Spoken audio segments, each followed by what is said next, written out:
Hello అందరికీ. ఇది అయితే వరలక్ష్మి వ్రతం రోజు మార్నింగ్ అనమాట.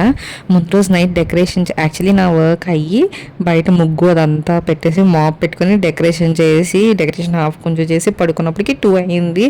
మా హస్బెండ్ అయితే ఎంత హెల్ప్ చేశారో, నిజంగా ఎంత గ్రేట్ఫుల్ అనిపిస్తుందో. తను కూడా నాతో పాటు ఉండి హెల్ప్ చేశారనమాట.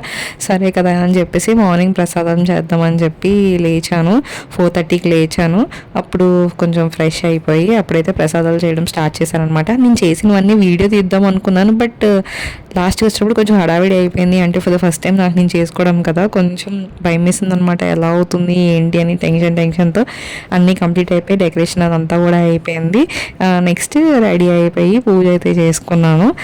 ఇది యాక్చువల్లీ మా పెళ్లి చీర అనమాట. నాకు ఇది ఎందుకో చాలా అనిపించింది కట్టుకుందాం ఈ శారీ అని చెప్పి, అందుకే నా పెళ్లి శారీ అయితే కట్టుకున్నాను. అండ్ కదా అని అంతా కంప్లీట్ చేస్తాను. అండ్ మా హస్బెండ్ ఈ మూమెంట్ కోసం చాలా వెయిట్ చేశారు. నేను కాళ్ళకి దండ పెడతాను కదా, సో ఇది అయిపోయినాక ఆయన స్కూల్ ఉందని వెళ్ళారు. నేను ముగ్గులు వేసిన ఫోటో తీయడమే మర్చిపోయాను మిగతావి.